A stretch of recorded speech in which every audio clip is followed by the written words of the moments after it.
नमस्कार। निशुल्क ज्योतिष परामर्श केंद्र में आप सबका स्वागत है।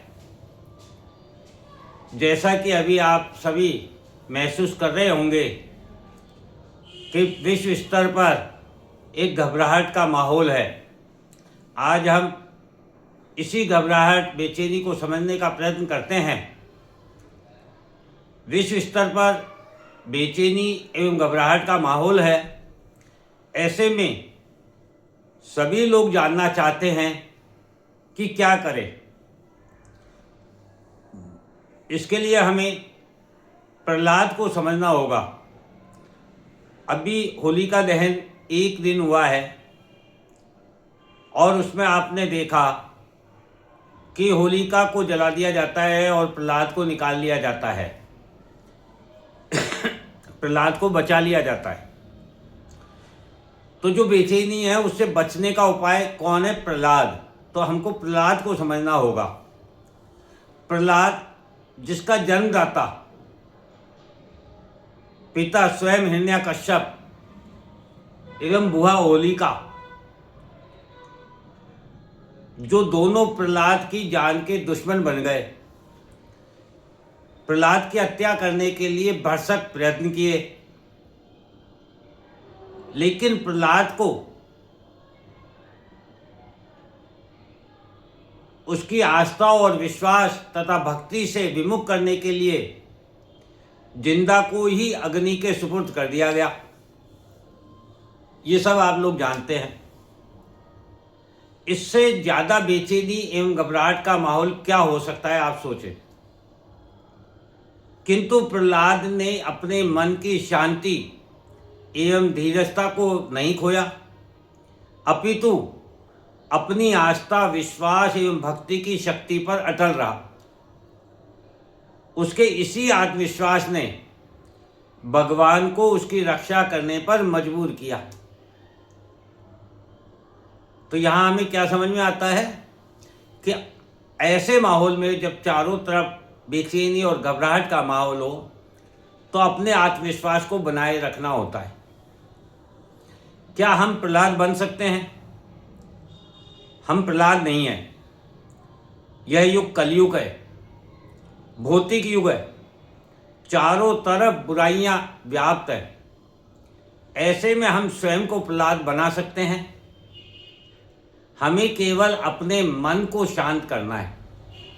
जो भी होगा अच्छा ही होगा, ऐसे विचारों को जन्म देना है। क्योंकि इस जीवन में आना जाना, पाना खोना, ये प्रकृति का नियम है। ऐसा मानकर समझकर परिस्थितियों को स्वीकार करना है। अभी हमको, हमने भी जीवन में यदि कुछ भी पाया है तो वह तभी पाया है जब उसे किसी और ने खोया था। तो आज यदि हमारी बारी है खोने की, तो ईश्वर का धन्यवाद करें कि जो कुछ आप खो रहे हैं वह उसे प्राप्त होने जा रहा है जिसे इसकी आपसे ज़्यादा ज़रूरत है। जब आप पाने से ज़्यादा खोने पर संतुष्ट होते हैं तो ईश्वर आपकी सहायता करता है। और यही प्रहलाद हमें सिखाता है।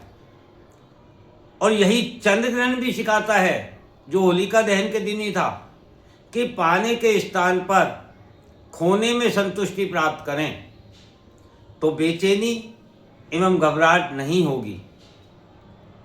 आज विश्व स्तर पर जो युद्ध की स्थिति, बेचैनी एवं घबराहट का जो माहौल बना रही है, उसका कारण भी पाने की जिद है और खोने का डर है। अन्यथा कोई भी स्थिति विश्व स्तर पर खराब नहीं हो सकती, युद्ध की स्थिति नहीं बन सकती। युद्ध का मुख्य कारण ही पाने की जिद और खोने का डर है। अब यहाँ एक रहस्य है जिसे हम समझने का प्रयत्न करते हैं। जब हम जीवन में कुछ भी पाने से जो संतुष्टि प्राप्त करते हैं, उससे अधिक संतुष्टि यदि कुछ खोकर महसूस करेंगे तो प्रकृति, ब्रह्मांड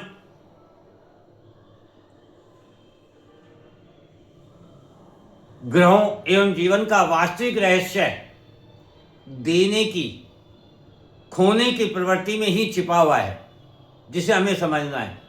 वृद्धि का मूल रहस्य देने एवं खोने में ही छिपा हुआ है। प्रत्येक व्यक्ति अपने सुखों में वृद्धि हेतु कर्म करता है, ये आप जानते हैं। और कर्म करने के लिए वह जो उसको आराम प्राप्त है, जो सुख प्राप्त है, वह उसे छोड़कर घर से निकलता है। सुख एवं आराम कमाने के लिए सुख और आराम को छोड़ना ही पड़ता है। यही वृद्धि का मूल रहस्य है। इसी प्रकार फल, सब्जी, अनाज कुछ भी वृद्धि करने हेतु उसके बीजों को धरती में रोपण करना पड़ता है, अर्थात पहले पृथ्वी को समर्पित करना पड़ता है और फिर धरती उसी बीज से असंख्य बीज वृद्धि करके हमें लौटाती है। यही एक पृथ्वी का, प्रकृति का रहस्य है। इसे आप संबंधों, रिश्तों से भी समझ सकते हैं। जब आप जीवन में अपनों का साथ, प्रेम, प्यार चाहते हैं, अपनों को सुख सुविधा देना चाहते हैं, तो आप पहले अपनों का साथ छोड़कर कर्म करने अपनों से, घर से, राज्य से, देश से दूर जाते हैं कमाने के लिए, कर्म करने के लिए।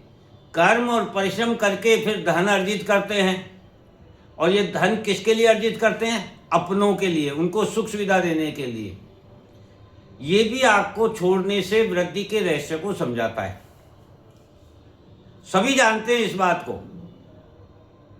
पर भूल जाते हैं या महसूस नहीं कर पाते हैं। इस रहस्य को हम सभी भली भांति से जानते हैं। अपने जीवन में बहुत कुछ छोड़ते भी हैं, किंतु महसूस नहीं करते हैं कि हमने ये क्यों छोड़ा है। हम केवल वो पाने की चाहत में छोड़ने की प्रवृत्ति को भूल जाते हैं। और यही समय अभी हमें बता रहा है। ये जो महसूस करने का रहस्य है, यही विश्वास है। यदि हम इस पर विश्वास कर लें कि वास्तव में हम जीवन में वृद्धि हेतु बहुत कुछ छोड़ते हैं, तो निश्चित रूप से भय एवं डर दूर हो जाएगा। क्योंकि जब हम कमाने जाते हैं तो हमें भय और डर नहीं होता कि हम अपनों को छोड़ के जा रहे हैं, सुख सुविधा को, आराम को छोड़कर जा रहे हैं, क्योंकि हमें वो पाने की चाहत उस डर से निकाल देती है। इसी बात को हमें समझना है। आप धन को ही ले लीजिए। जब आप अपने जमा धन को इन्वेस्ट करते हैं, व्यय करते हैं, तभी आप अपने धन में वृद्धि करते हैं। अतः स्पष्ट है कि जीवन में कुछ भी पाने हेतु पहले खोना पड़ता है। यदि आप धन का इन्वेस्ट करके भी शांत एवं स्थिर स्वभाव के साथ वृद्धि की आस्था एवं विश्वास बनाए रखते हैं, तभी धन में वृद्धि प्राप्त होती है। और यही हमारे जीवन का सबसे मूल रहस्य है कि जब हम किसी भी चीज़ का व्यय करते हैं, छोड़ते हैं, त्याग करते हैं, समर्पण करते हैं और उससे भयभीत नहीं होते हैं, बेचैन नहीं होते हैं, डरते नहीं हैं, आस्था और विश्वास को बनाए रखते हैं, आत्मविश्वास को जगाए रखते हैं, तो निश्चित रूप से हमारे जीवन में उस क्षेत्र में वृद्धि होती है। तो इस घबराहट के माहौल में जो हमें करना है, जो सीखना है, वो यही है कि हमें भय और डर से बाहर आना है, आत्मविश्वास को बनाए रखना है, छोड़ने की प्रवृत्ति को अपनाना है। जितना हम छोड़ेंगे, जितना हम त्याग करेंगे, उतनी अधिक हम वृद्धि करेंगे। यही इस प्रकृति का, ब्रह्मांड का रहस्य है। जय हिंद, जय भारत।